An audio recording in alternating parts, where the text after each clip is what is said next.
manages our volunteer management software. So our agenda for today, we'll do just a few housekeeping, some announcements. We will do the introduction of the presenter, the main presentation, and then have times for question and answers, although Shelley really would like this to be more of a conversation. So please use the chat.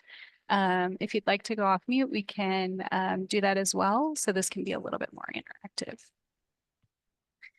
So right now you are on mute. The session will be recorded, as you just heard, and we're going to put the slide deck out and handouts on the Alive members side in the just a few days. So you can keep an eye out for that. There is typically only one Alive Academy per month, but this month you get a bonus. So we will be sharing the job leveling survey results on Tuesday, June 18th at 3 p.m. Eastern time. So hope you'll join us for that important session. And then in July, we are talking about market research and recruitment for communication strategies. So definitely a couple of things to keep your eyes out for.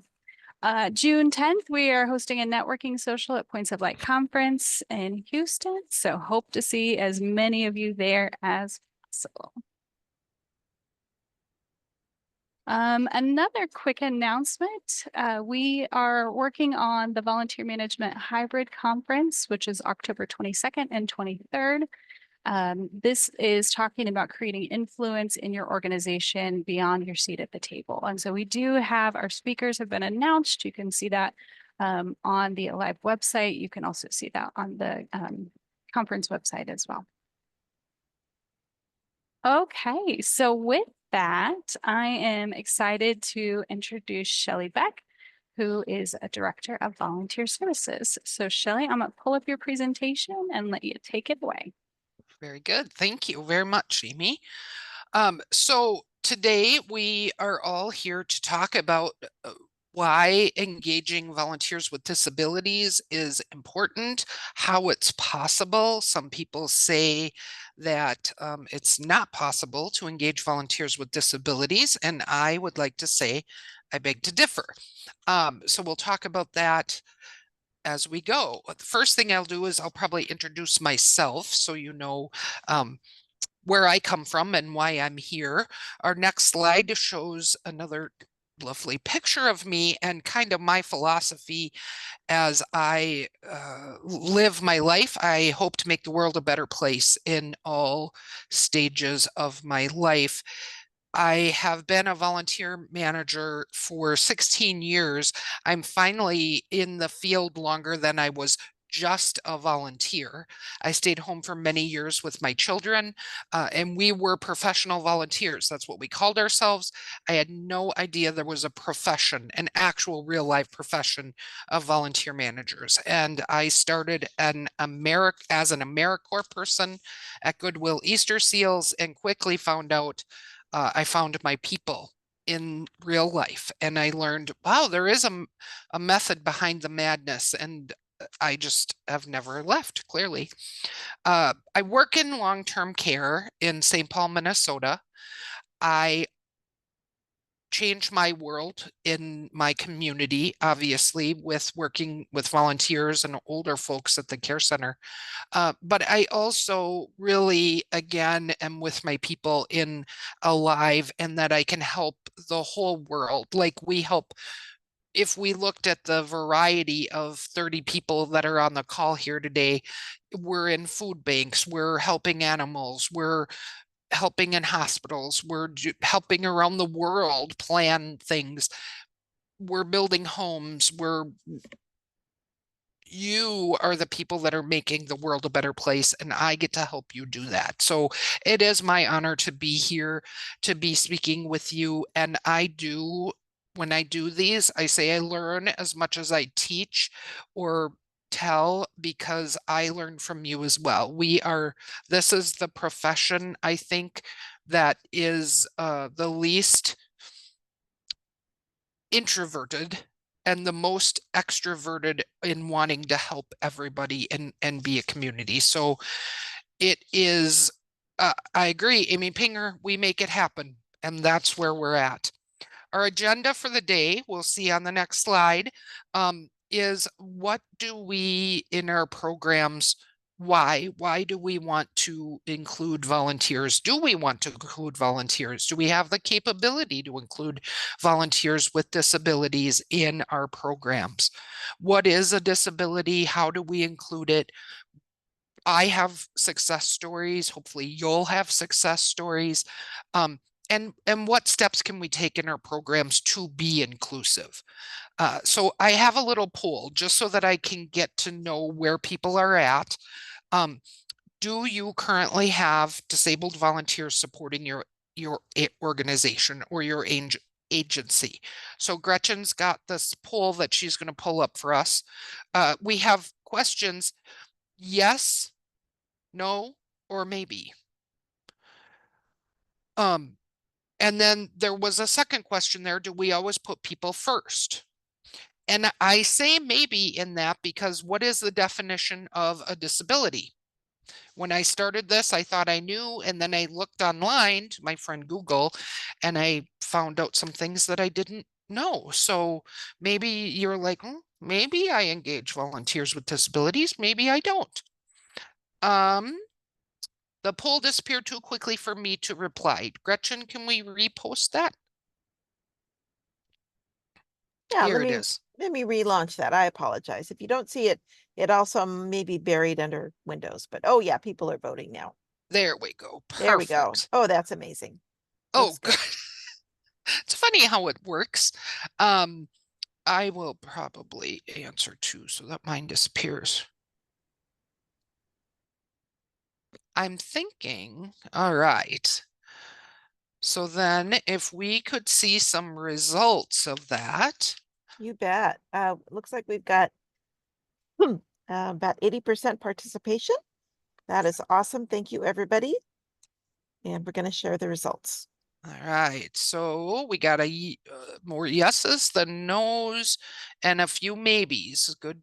I was thinking that might happen. And then does your organization always put people first? Majority is yes, some nos. So we'll talk about that as we go. That's interesting. Yes, perfect. All right.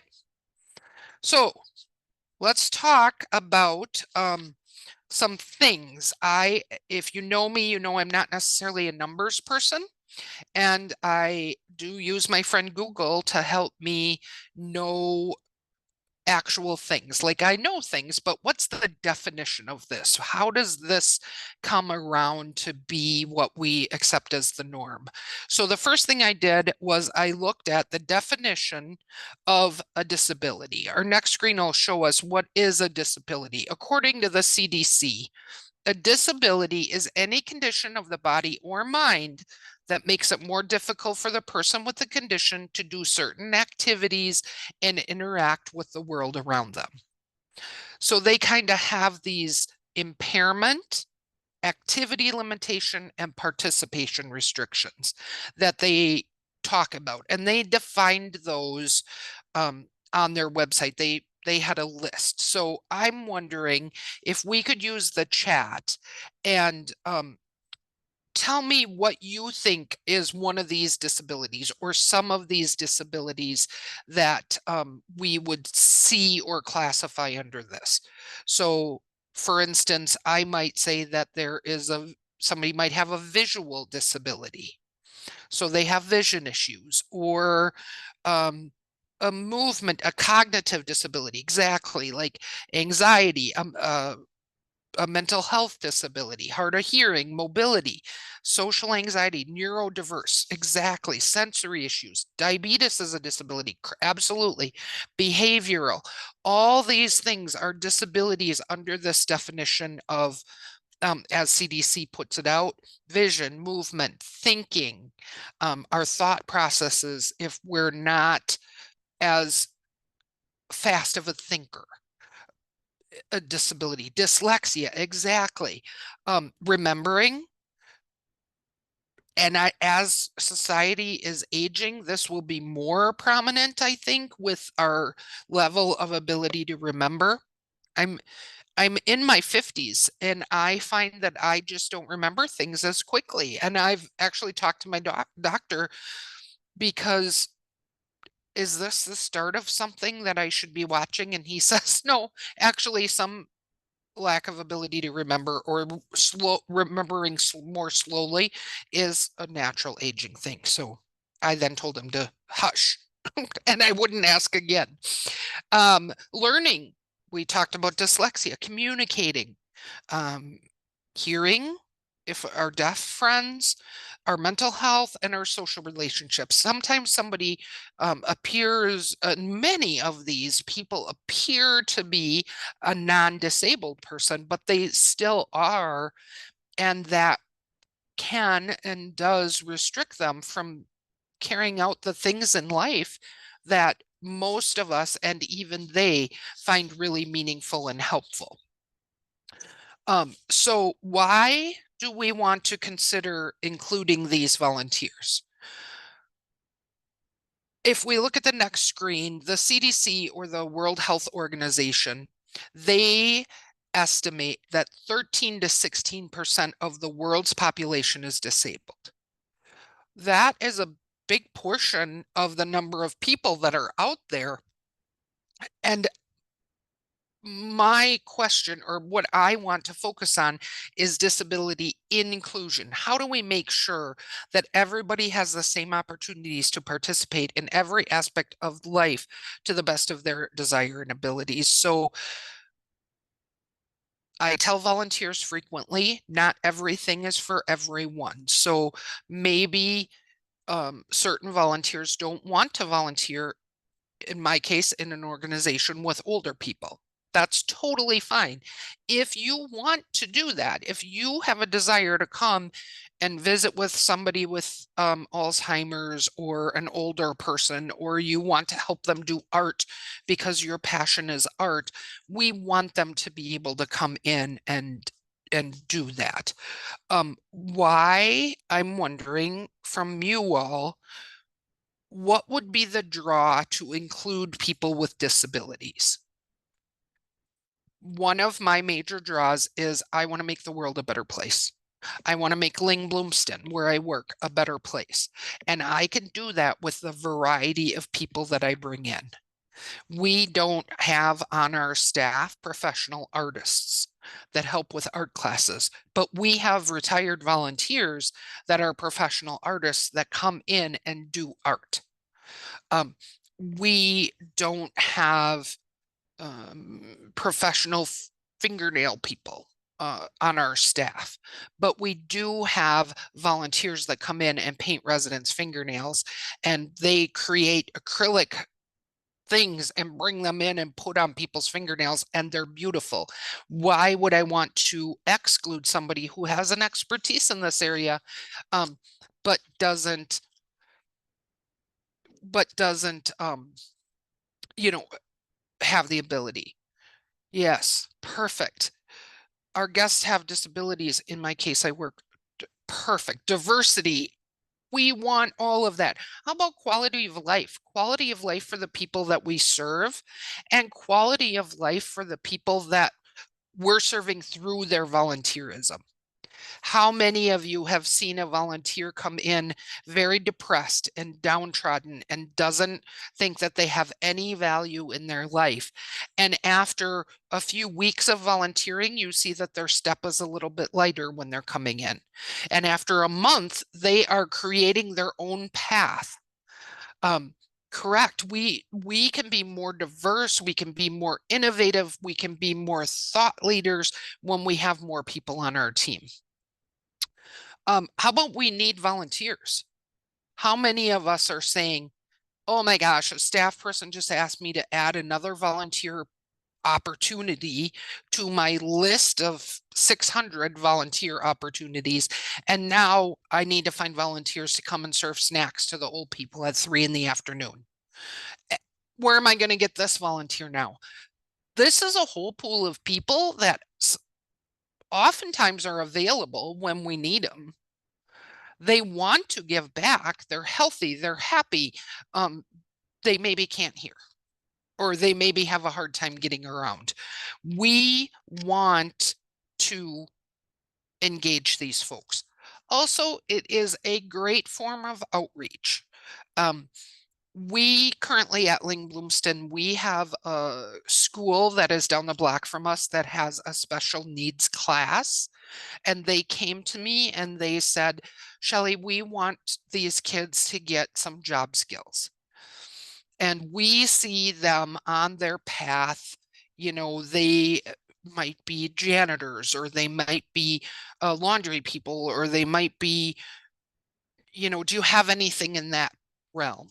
Well, I had just been talking to my environmental services gal, and she said, you know, my team can never get to those stairwells, and they get filled with leaves and snow and sand, and they need to be swept and mopped and all that.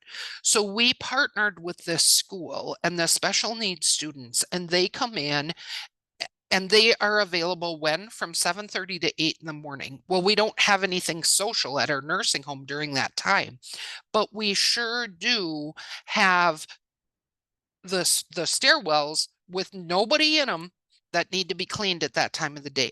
So these students come in, they spend a half an hour every day coming to Ling Bloomston. They learn how to log in, they learned how to fill out an application, they learned what a background study is. They're learning all these skills that they're going to need once they get out of school. And they're getting this experience of environmental services, which is a real live job. And there's nothing to deny them that that isn't a good career for them. Then this group, yeah, in the recycling, we have the same thing, and they help with recycling. These are good things for them to be doing. Um, and then that special needs group, a person from the school came to me and said, hey, I run a nonprofit for Asian students that have graduated from high school to help them find their careers. Can I bring them to Ling Bloomston? And I thought they were disabled because the reference was from the disabled group. And I said, absolutely. And so I'm talking to our maintenance gal saying, hey, I think I got somebody for the summer to clean the stairwells. Well, they're not disabled at all, and they want to interact with our residents, and they're looking for careers in healthcare. Well, that's a win-win-win all the way around. What a great recruitment tool. Also, our staff, residents, families love to see this group of students come in. They're happy, they're friendly, it's just a win all the way around. I have another success story. I have this picture. I got permission. Our next slide is Marie. Marie is a volunteer at Ling Bloomston. She's also a resident at Ling Bloomston. When she moved into Ling Bloomston, she started out on our transitional care. She had obviously a portion of her leg removed. And she learned while she was in transitional care that she was going to have to move upstairs and live in our long-term care setting. And she came to me one day and she said, I don't know, but I think I'll go crazy in here because I have always helped society. And now I don't know how I'm going to help society. And so we just started chatting, and it turns out she's a banker. She was a banker her entire life. Now she's had to retire. She's living at Ling Bloomston. And what am I going to do? I actually love money, but I don't have money and I don't want money, but I love money. So I went to my gift shop and cafe manager and said, you know, what do we have that Marie can do? Well, it so happens that the volunteer that was doing the bank reconciliation for the cafe and gift shop was moving and retiring from that role. And Ling Bloomston, she moved to a warmer climate in the next 2 weeks. So it worked perfectly for us for that retiring volunteer to train Marie to do this role. Marie came to our normal orientation. She had to, we still did a background study on her. We had the conversation, we had the connection. The timing was absolutely right. And Marie is so happy in her role. And she also has decided that she can help people in transitional care, because she told me, you know, the other thing I love besides money is I love to talk. And she's a very happy person. She would not smile for this photo, but she's always smiling. So the photo really kind of blows my mind that she's not smiling. She said, well, I don't want people to think I'm thriving. But she is thriving. And now she's also an inspiration to somebody else that is in our transitional care, or to many other people in our transitional care, that your life isn't over because you have now this disability that you have to live with. This is why it's important. Marie's family knows, everybody knows that Marie is engaged. If we were of the mindset that, sorry, you have a disability, we might have to move a desk. We did have to move a desk so that she could get in easier to the office. Had we not made that slight modification, we would have missed out on enhancing Marie's life, on enhancing all the lives of the people that come to the cafe and gift shop. Like the growth that we have because of Marie is exponential, and the benefits. So that's my story about Marie. That's why I think that these slight modifications can help us. And I see that many of you are talking, and we'll talk on the next screen and then the ones after that. I am making assumptions that because you're here to talk about how do we utilize disabled volunteers in our programs, that you have a program, you have position descriptions, you're chatting with your staff, that you're working with a volunteer program that is established. If you don't, hopefully this can give you some tips. And I'm seeing lots of great comments about, important to talk to staff, important to chat with your volunteers to find out what is your passion. I'm lucky enough that I get the benefit of having a very diverse setting where we can have people counting money, and we can have people painting fingernails, and we can have people cleaning stairwells. If you are at an organization that is more of a one note, maybe it's thinking about how can that note expand? Is there more remote things that people can do? Or maybe people could do research for you, or people could be your greeter instead of having a sign-in sheet when they come in. Maybe somebody's actually standing there and greeting them. Those are things that when we work in our established volunteer programs, I think we do. So I don't want to dismiss anybody who maybe doesn't have that, but I hope that you can see, as we're talking, different ways to include these things into your program. A lot of fear around making adjustments. Oh, change. Change can be very, very scary.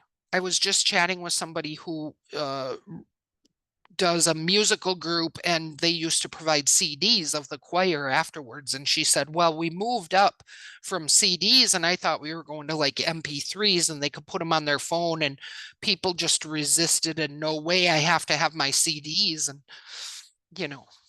we can't make change, but sometimes change is good. And people, if it's good enough, they will make the change, they will grumble about it, and then hopefully pretty quickly they realize that it was good, and maybe don't even remember that the change happened. So we'll talk about now in more depth about how to make it happen.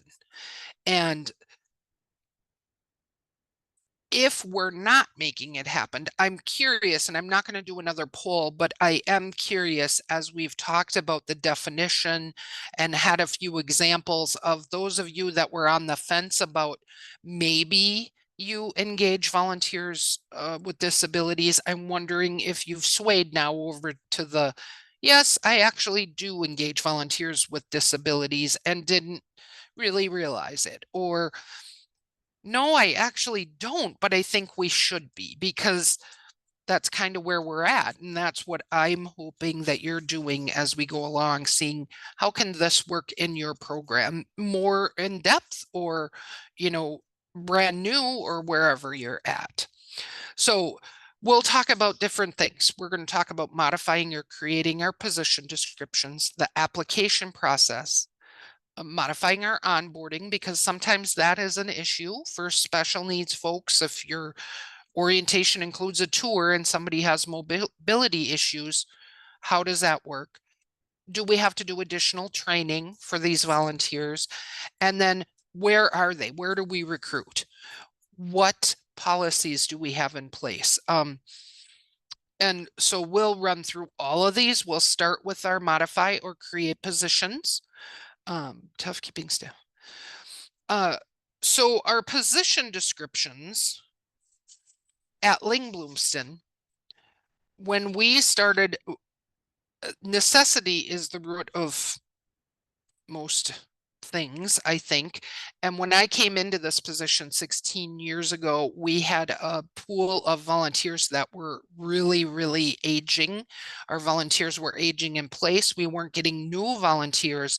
And as they were aging in place, they could not perform the duties that they were assigned to or that they used to do. Honestly, some of them had been volunteering for 20 years and they started when they were 70.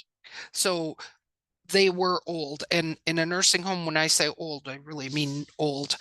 And so we had to modify our positions at that time, our position descriptions, to say that volunteers who are standing for a lengthy amount of time, volunteers must be fully mobile, must be able to stand for 3 to 4 hours at a time.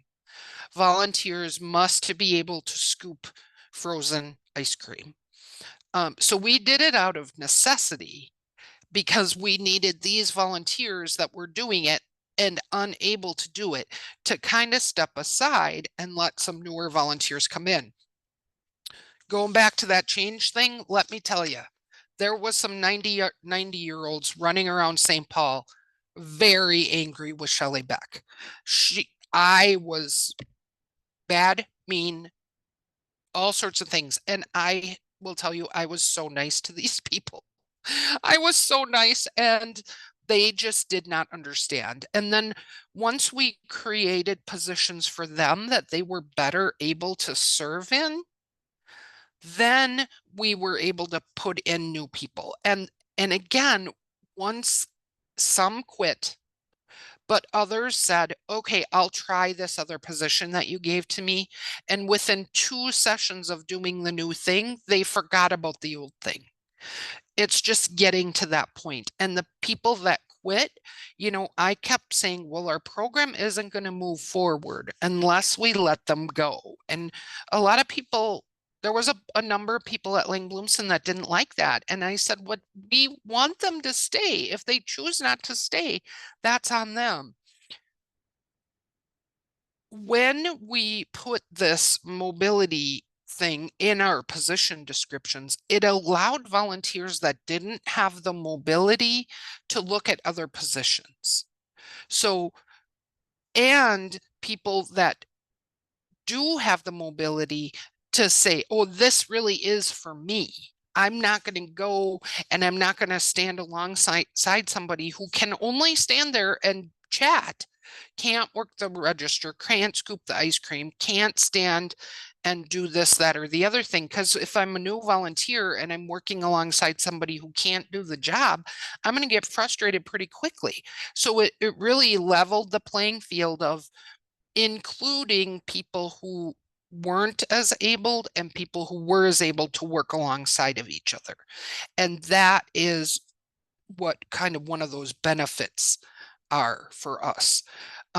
We also talk to our staff. So if that group calls and says, we want job skill building, we look at what are the job skills you're looking for, who in my organization can fit with that, and we create new job positions. We just, and we outline, you must be mobile, or if not, we don't include that. We have positions that are specifically for deaf people. So our deaf community wants, and this gets into a little bit of recruitment, but we have a deaf community at Ling Bloomston, and we say this is a good position for somebody who speaks sign language, who is deaf or hard of hearing. We can accommodate you, and it's written right in there in the position description. So I think if you have them, to modify them a little bit and outline those things. Our proximity to the Minnesota State Fair is we're 2.5 blocks away, and we take residents. We have volunteers that push residents the 2.5 blocks up. They spend 3 hours at the state fair and then come back. And a lot of our older volunteers say, hey, I want to go with residents to the fair. Well, you have to be able to push those wheelchairs for 3.5 hours. And truly, one of the ways to get home, it's uphill. So you have to be able to perform the function of doing the task that is needed and necessary. Do people have position descriptions, and did you outline those things in your position descriptions? And I'm just wondering that. Then we talk about the application. Well, thank you, Brandy. It was nice to have you for a few minutes. Yeah, good. Position description so important, and really outlining it's so important as a volunteer coming in to know. So then next is the application process. So there's lots of talk about how applications can make it easy or hard to come into an organization. Our application is all online. I think it's pretty basic. It seems really easy, but if you are technologically bad or unable, maybe because of your vision, maybe because you have something that makes you shake so you can't type, how do those folks apply then? We have made it available if you are disabled in whatever way and need help with the application. Oh, perfect. Adding in the language options is a great thing. We have not done that, but what we have done is made available our volunteer coordinator to work specifically with a volunteer who wants to volunteer but just can't do that application process. Some of it might be a financial thing, like they don't have access to the internet. And the only time I have access to the internet is when I go to the library, and I only get 45 minutes. And that's when I also pay my bills and schedule my doctor appointments and those sort of things. So we have made times during the week available that our volunteer coordinator can sit with a volunteer and help them complete the application. And quite frankly, she usually takes a paper of the application and sits with the volunteer, and they fill out the paper application so that the volunteer can actually see what she's doing. Yep, that's a good one too. We will also, if somebody says, I just can't get to the internet, I could fill it out, but I can't have internet access, we will send it to them also and ask them just to mail it or bring it back. It seemed to me, and actually our volunteer coordinator, when I said I wanted to start doing this, she really did not like the idea because she said, I don't have time to do this. But my question always for my volunteer coordinators is when they say, I don't have time for this, or this is a lot of work, but what is the return? If we get a volunteer who can come in and help, with an art class, or help with nature-based therapy, or help read to residents or something, the return is so great for the effort that we put in to make our residents better. Our mission is to enhance the lives of the older adults we serve. If your mission is to provide food or happy pets or whatever your mission is, if that volunteer can bring your mission forward and do good things for you, it ends up being worth it in the end. We also have had volunteers fill out like a group application. So our students, for instance, yep. we had our students who had to fill out the applications from the school. We actually provided iPads for them. They have all this at school, but the teacher was saying that it seems to them like they're not understanding that it's actually a job application. Because when those students come to us, they say we're going to work. We don't pay them. I clearly outlined for them the difference between a volunteer and a worker, but they still say they're coming to work. We provided them iPads, which we have the luxury of having because we do these classes with residents, but each of them had an iPad and they did the application together. I walked them through it, or my volunteer coordinator did, about, okay, now fill in your name. It's important to put your middle initial, even though you don't want to, you have to, etc. No, you got to put in your real birthday. Kids can sometimes have such different ideas about things. So just different ways that we modify that application process. And then the background study. I work with older vulnerable adults, and the state of Minnesota does not waver on the fact that we need a background study for anybody that is in our facility. So how do we do this when we have a classroom full of people? 7, it was only 7, but how are we going to make this happen? So again, we had them all with us when we were filling out the background study form, and then they went in and scheduled themselves, and as a group, they went to do their background study. We did an orientation, and we had a volunteer who was had difficulty seeing, legally blind, could still see a little bit, and we were talking about the background study in the orientation. And somebody in the orientation said, if we schedule our background studies on the same day, I'll drive you. And I mean, how awesome is that? This person didn't drive, they can see, they still have to get their background studies. So they buddied up and they did that together. I wish I could say in my instance that we didn't have to do a background study like on the students, because they're cleaning the stairwells. They're not really coming across anybody from Lang Bloomston, but the state of Minnesota will not waver on that. So we have to do what we have to do.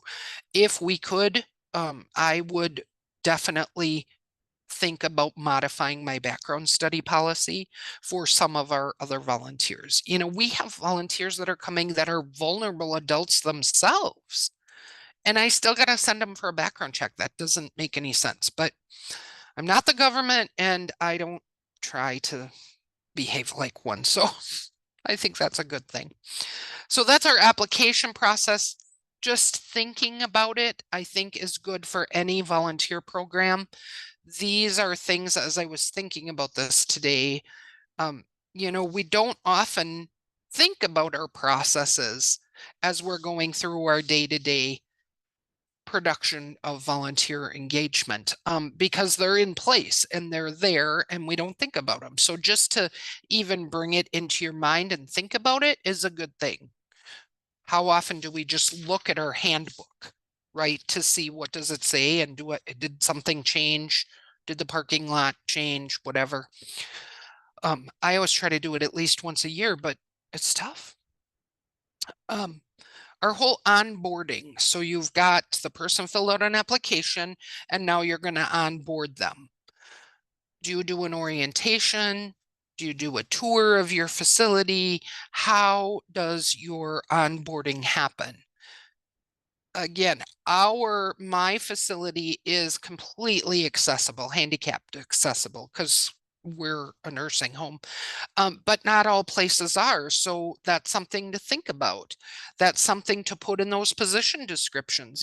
If you have steps to get into your building, it's best to be upfront about that and say volunteers must be able to access a building with 3 steps to get into. That's part of your onboarding. You're going to expect them to come to orientation at your building. we say in all of our recruitment, we say in everything that we are fully accessible. But when we have a volunteer that is disabled, we will modify our orientation a little bit. If we have to have an interpreter, when we work through the school, we have a group of deaf students that come every year. They're there during the school year. They do our recycling in one of our apartment buildings. And then we have deaf tenants or deaf residents that live in our care center. And it turns out the leader of the group of deafies, they call themselves deafies, they're happy with it. They say it's politically correct. When the deafy students came, the teacher is a flower arranger person. She's a florist. She also is deaf, and she realized that Ling Bloomston is the recipient of free flowers from Aldi's or Trader Joe's, one of those, every week. Well, the volunteer flower arranger and her deaf students gather up all the deaf tenants, and they make flower arrangements for all around the care center. They take out the old dead flowers each week. They put in the new pretty flowers. It is a program that our staff and the deaf students and teacher and deaf residents created all on their own.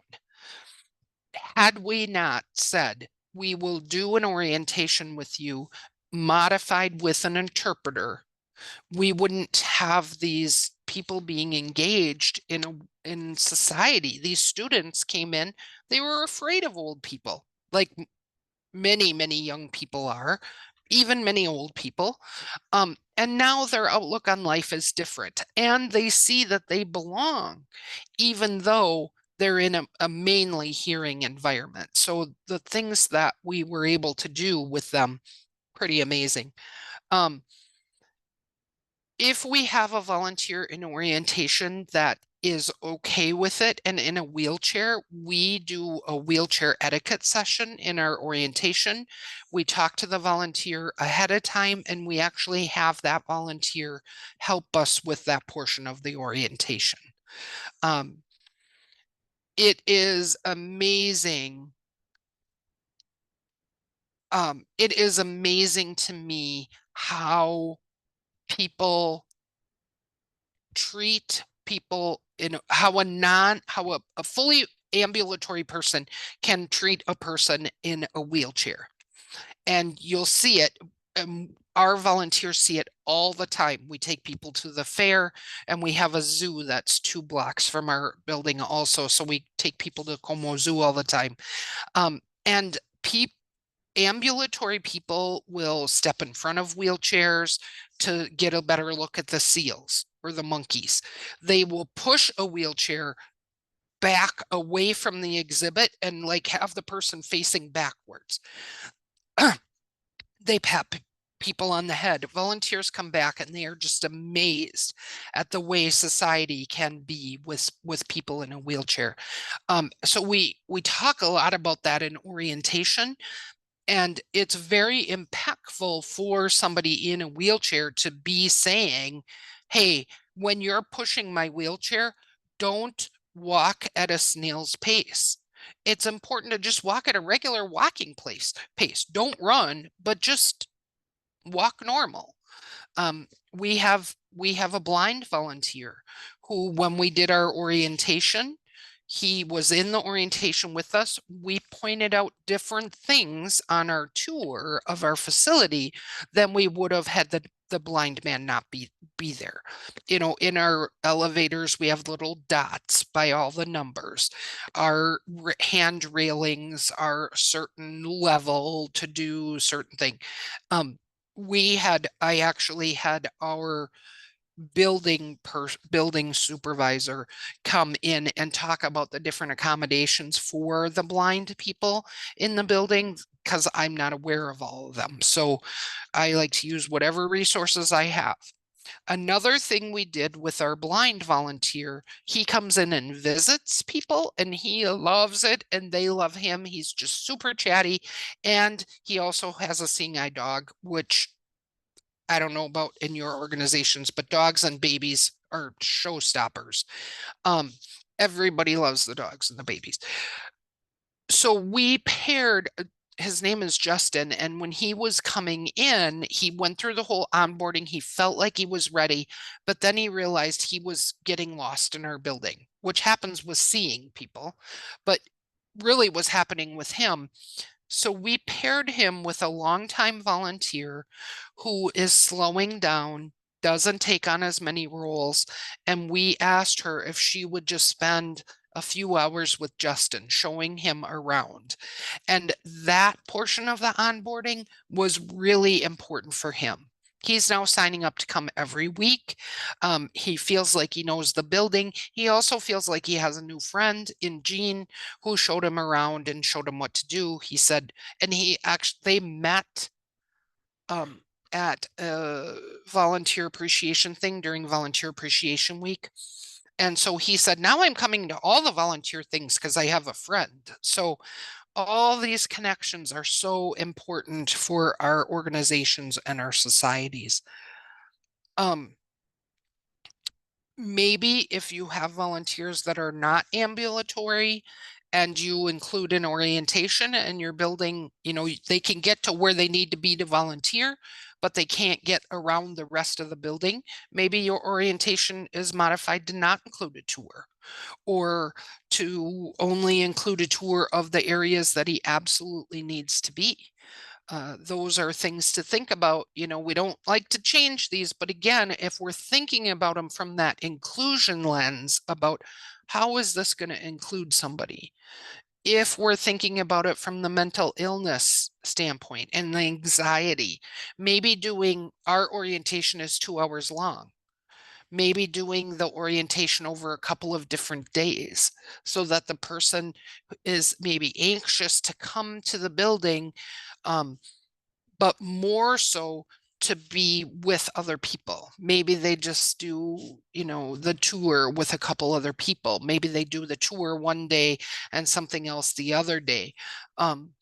So ways just to think about your process with that inclusion lens, I think is kind of what we're trying to get to here. Next thing that we could do, modified additional training. So at Ling Bloomston, I don't know how much it is with other places, but at Ling Bloomston, we have supervisors who do the training. So we have people come to orientation. They learn how to navigate the building, how to log in, our expectations, what to expect from us, what we expect from them, etc., what to wear, blah, blah, blah.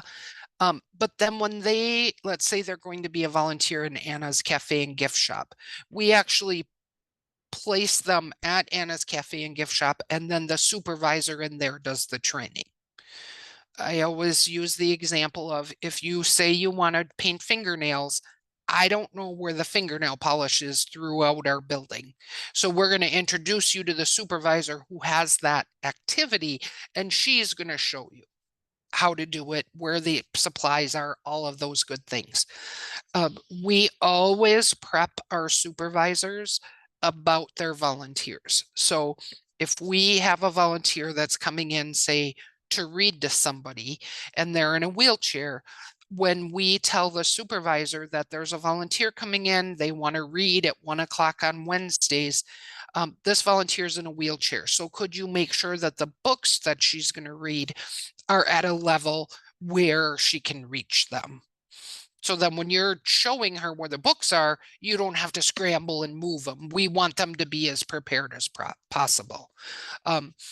When I talked to the gift shop supervisor about Marie and said, Marie's in a wheelchair, she looked at the office. She thinks she can get her wheelchair in here and get behind the desk where you do the counting. The supervisor was like, no, I am not going to make her navigate around this. I will just move my desk and she can get in here easier. I think that's something that some of our disabled volunteers will find is that they say, no, I will I will make modifications to what I'm doing, but I think as an organization, it says a lot when we are willing to go ahead and make those modifications or changes. Interpreters are a big thing. A lot of volunteers, we have only had to provide an interpreter, a sign language interpreter, once in 5 years. All of our other deaf volunteers that have come they have their own. And we always say, we don't want you to spend money on this. We will do it.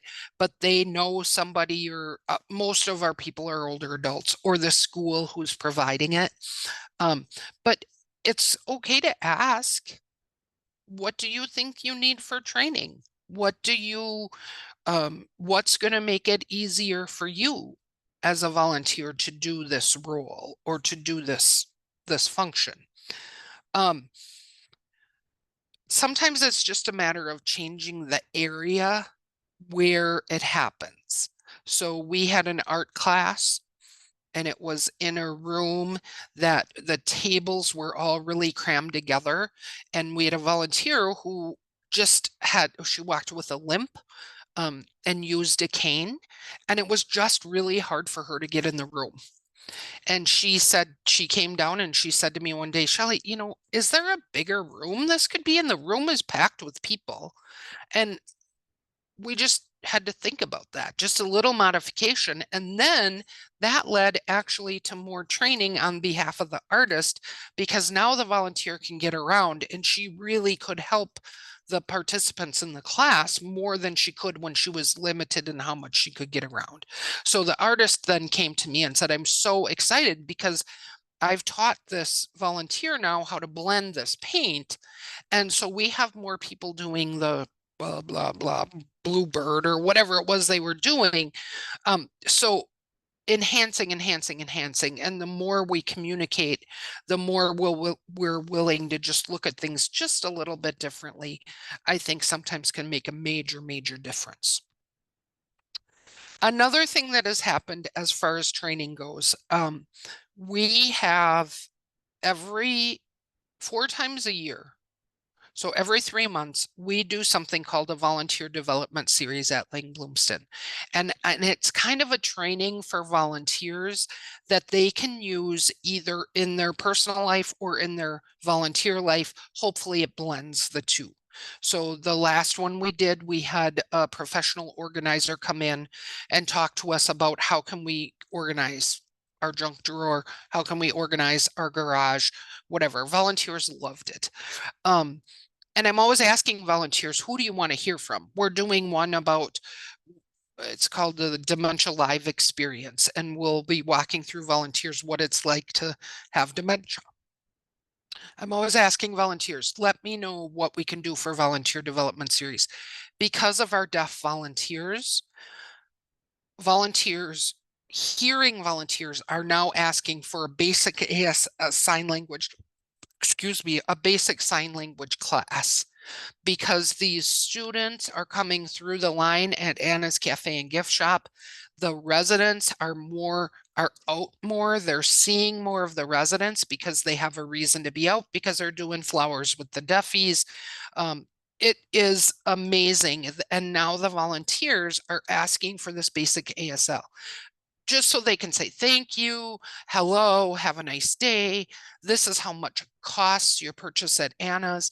I think that this is a serious win for us, because we have included these people who have a disability, but they're just people like all of the rest of us, into our program. We have a volunteer that does live with a lot of anxiety, and we know it in the volunteer services office. I think she might have shared it with her supervisor, but I'm not sure. But she can only push herself so far into a week.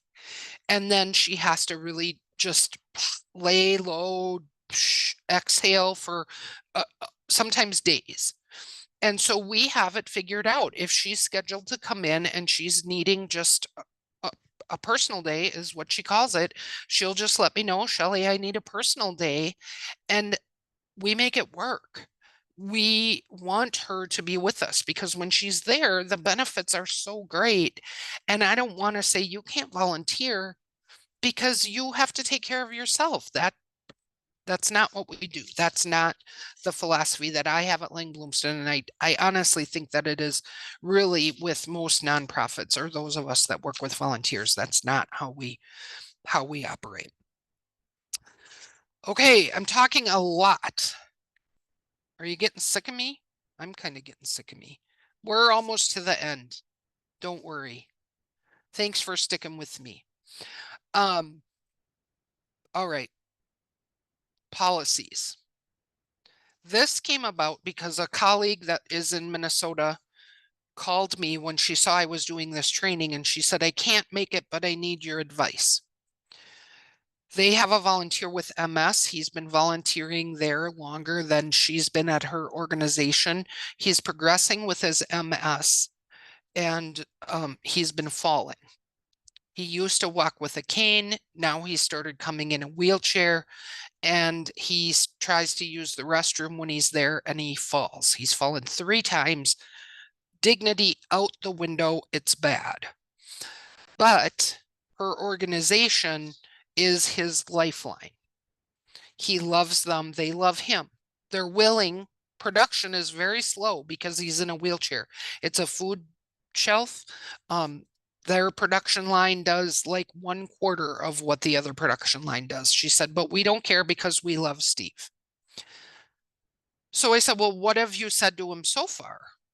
And she said, well, I called him because our policy says that if you need assistance in any way from another person, you have to bring that person with you.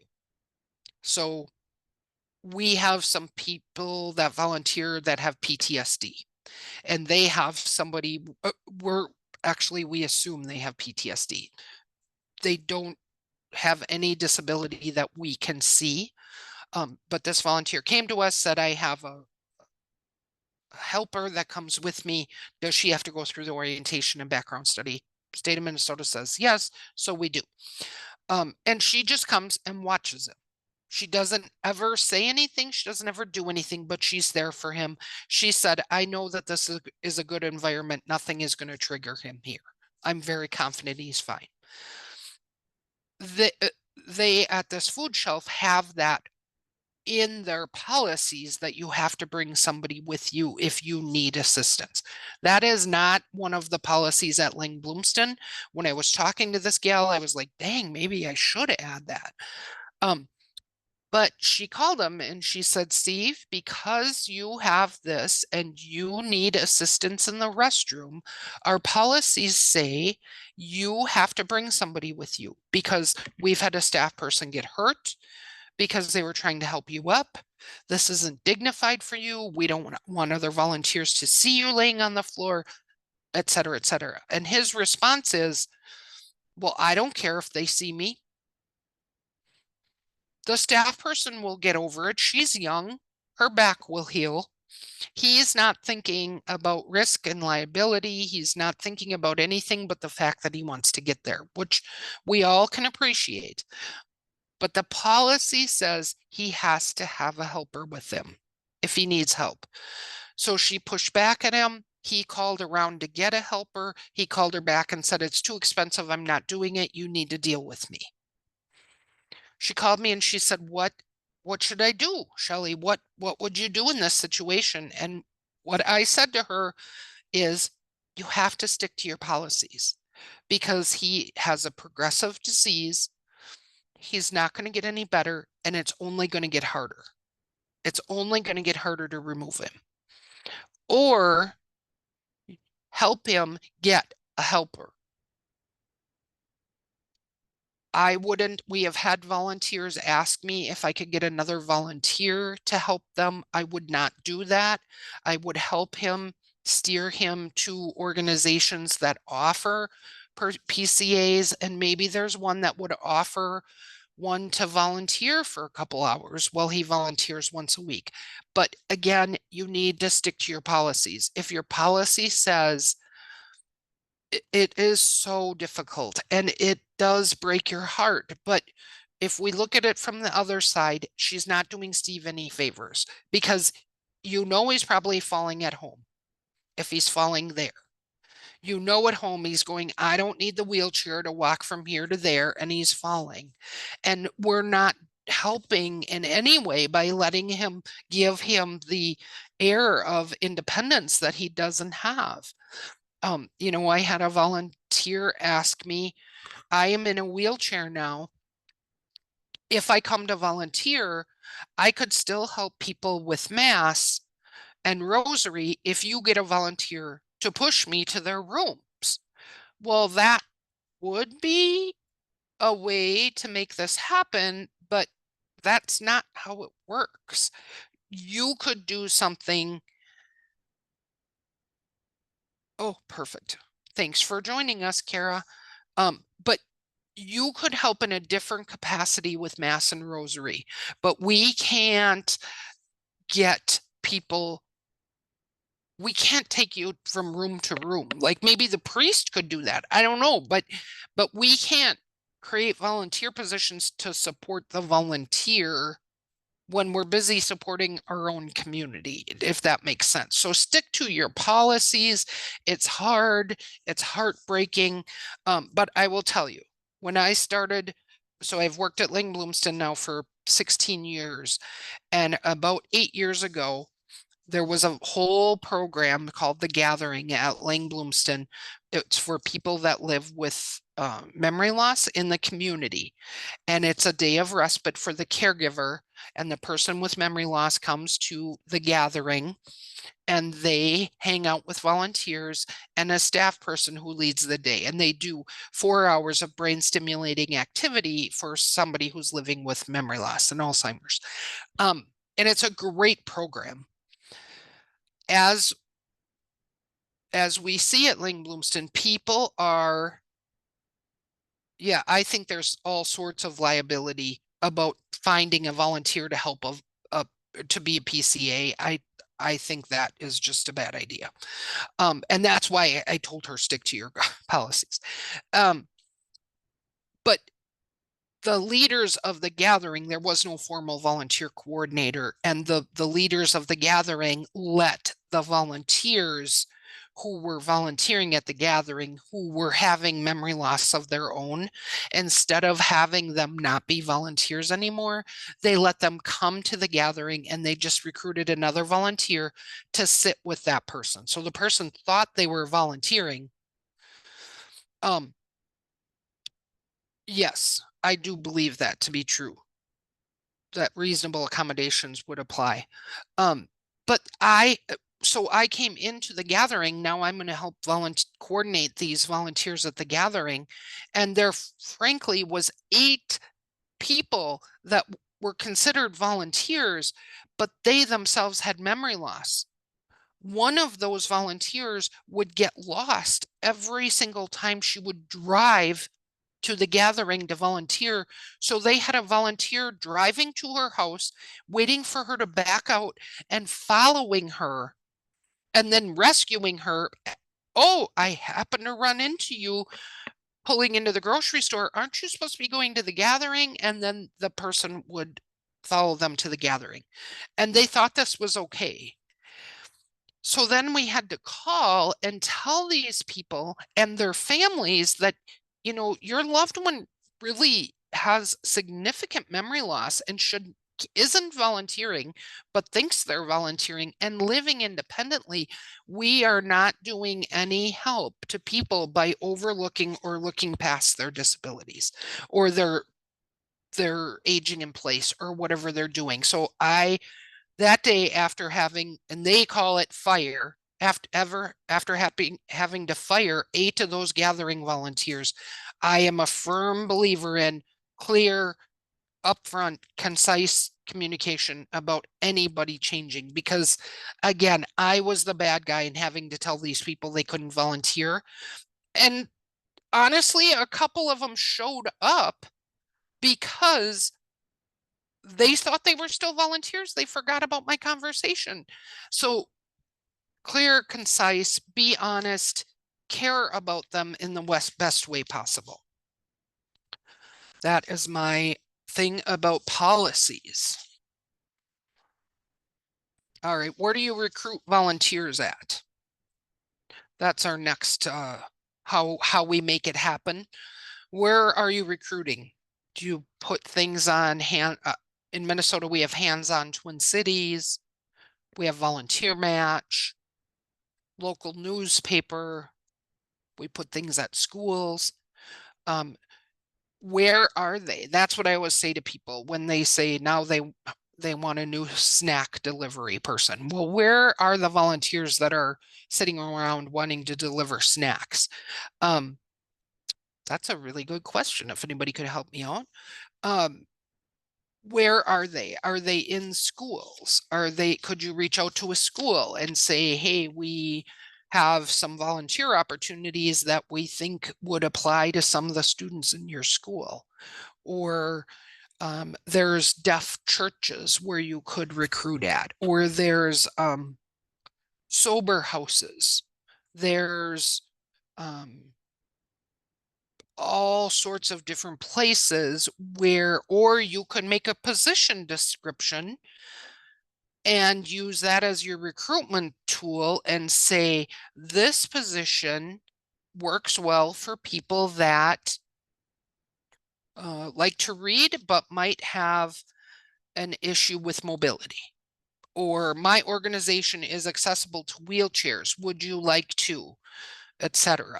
My position is looking for someone who speaks ASL or is not intimidated by people with hearing issues. Those recruitment messages can help you get those volunteers that are out there but don't know if they qualify at your organization. Ask your other volunteers.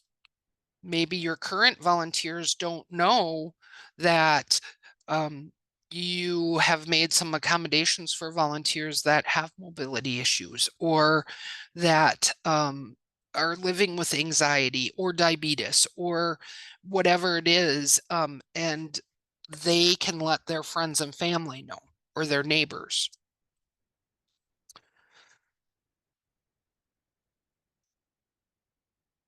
All right, so I'm curious. Those of you, what are you going to do now? How are you going to, Amy, did Gretchen leave you the poll? Perfect. Oh no. This one says what personality best describes you. That's not right.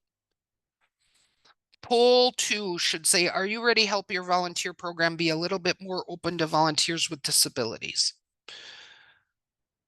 So that's what I'm going to ask. We're not going to do this poll. I would say, how about just in the chat? Are you ready? Are you ready? Are you thinking that you have gotten some good ideas about how we can engage more volunteers with disabilities? Perfect. Are you ready to help your program be more inclusive of disabled volunteers? Yes, no, and maybe. It's so funny which style culture no, the one about culture, like I don't know what that means. That must have been somebody else's.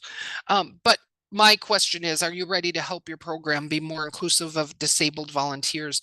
And I think that it is eye-opening to realize the disabilities and what is considered a disability, and to also, like I said, think about our programs in this inclusive way. So yes. So then the question is, so we're ready. Perfect. I love it. I love that we are just doing better for everybody. I think,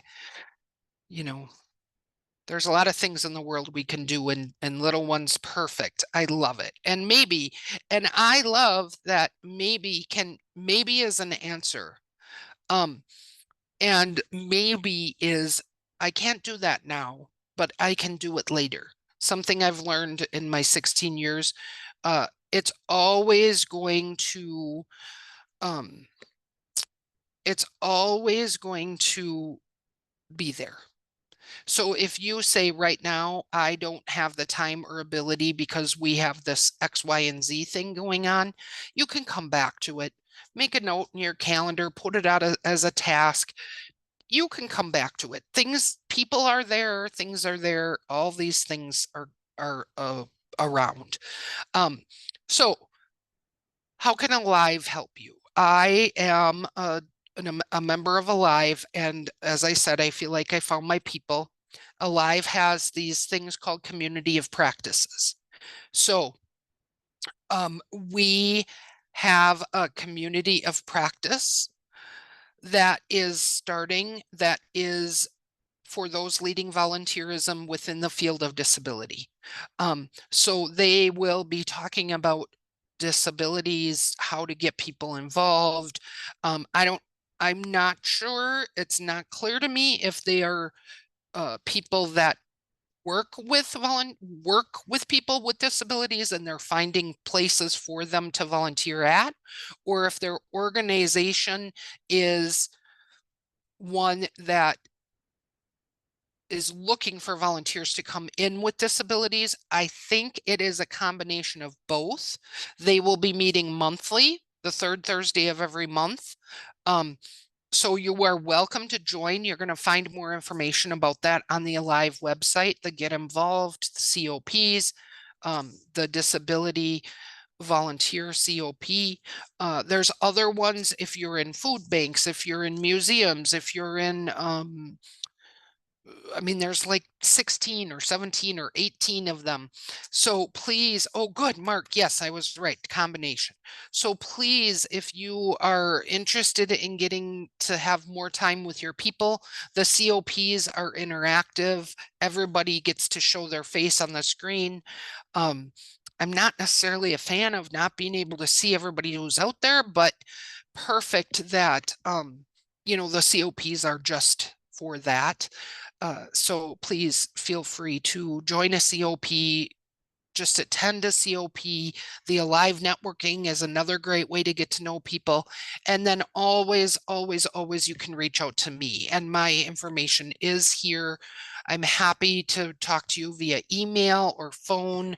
I love to connect in this way. Like I said, it's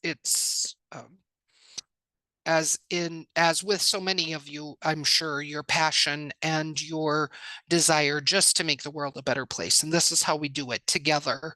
I know some things, I don't know it all. With collaboration, we can get so much done. So thank you all. I think we're a little bit ahead of the hour and a half because I can't have much chatter, but that's okay. I think we all like an extra 15 minutes in our day. Please, please, please feel free to reach out to me if you have any questions, if you want anything. If you didn't get my information from here, Alive always has it. You can reach out to them and they'll get it. So thank you, everybody.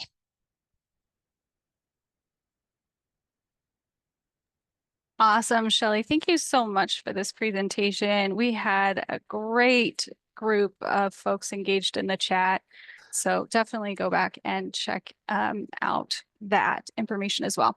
I will draw everyone's attention to the Alive Academy evaluation. We love to get your feedback. We also ask about future topics that you would be interested in.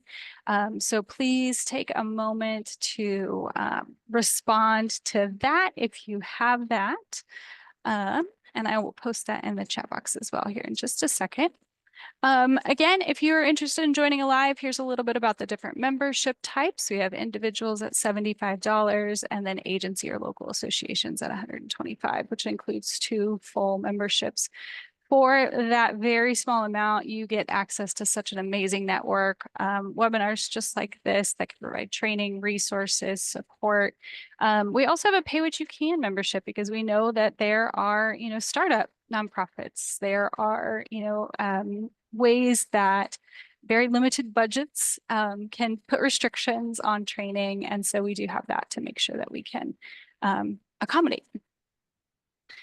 If you have any questions or need additional information, please contact us. We have our live website there, which is volunteerlive.org. And then Gretchen Jordan is our administrative manager. So you have her contact information as well. Again, thank you so much, everyone. I will drop that link. I'll pull that link back up in case you missed it. And we hope to see you in a couple weeks at our next one. Perfect. Thank you, everyone. Have a great day.